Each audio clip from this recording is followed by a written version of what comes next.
I'm standing here at the Zhengzhou Museum. Zhengzhou is considered to be the birthplace of Chinese civilization. Let's explore these museum halls and see if we can find the echoes of the past.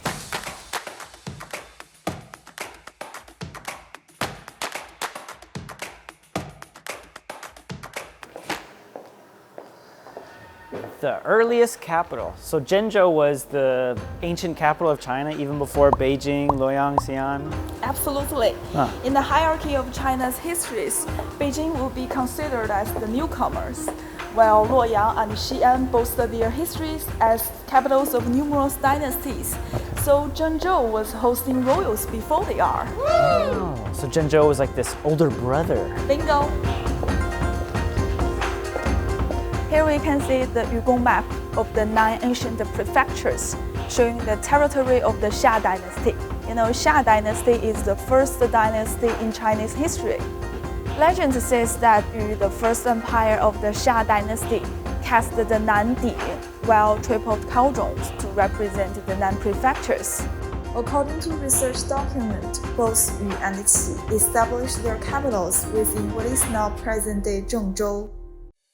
This is some lovely pottery you guys have here. What do these designs represent? This is the painted potteries with white coating, which is very representative of the Yangshao period. You can see different patterns like geometric patterns and leaf patterns on it. And here are some patterns on the fragments. They are very meaningful.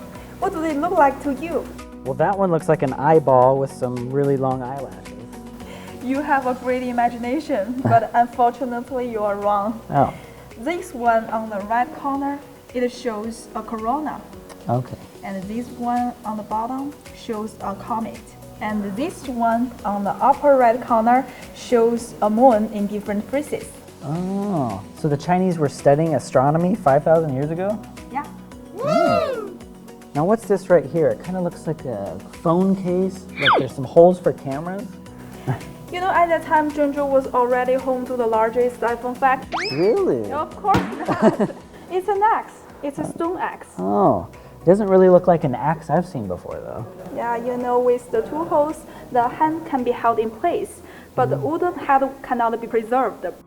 The ancient stoneware and pottery in the museum were truly eye-opening.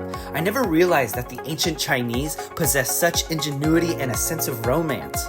However, it was the bronze artifacts that really highlighted the wealth and splendor of this ancient Chinese capital. Wow, this is pretty cool. This is bronzeware, right?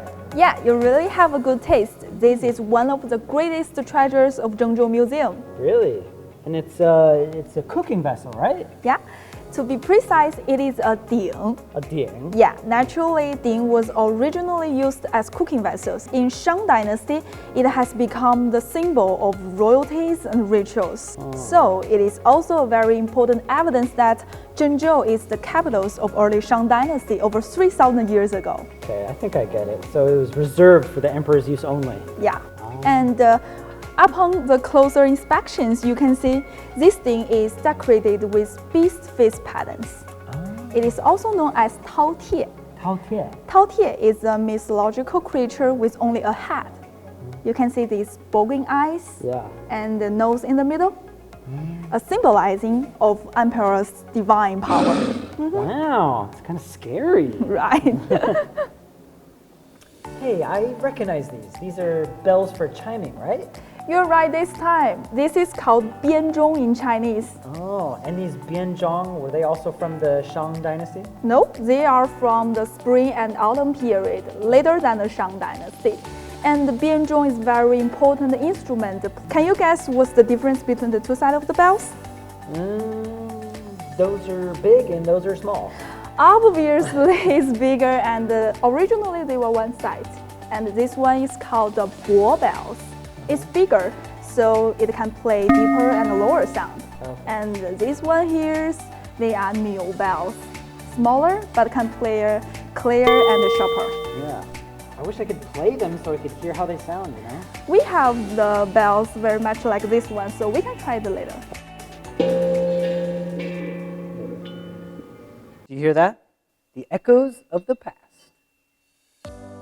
Undoubtedly, The Zhengzhou Museum not only houses relics from its primitive days and the era of the capital's glory, but also a wealth of exhibits that reflect local culture nuances, thus celebrating the unique cultural charm of this historic city.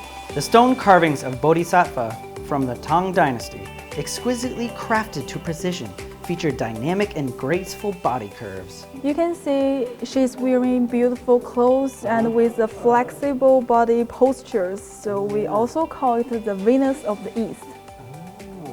Beautiful. The porcelain and pottery unearthed in Zhengzhou displayed the wisdom and unique aesthetic taste of the ancient Chinese people. There is an old saying about this famous drink house that goes single-colored porcelain wears in and multicolored porcelain wears out. Here, we can also experience unique rubbing techniques. 今年是龙年，今天踏的是一条龙。 The dragon is coming to life. Check out my dragon. Shawls, as accessories of traditional Chinese costumes, are not only exquisite, but their patterns also carry auspicious meanings.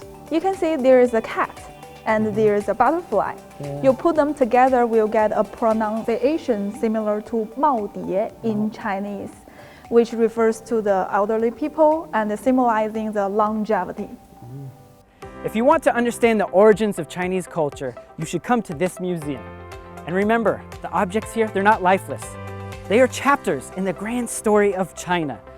This is Jason at the Zhengzhou Museum, signing off. See you in the next one. Jason, you forgot your water. What?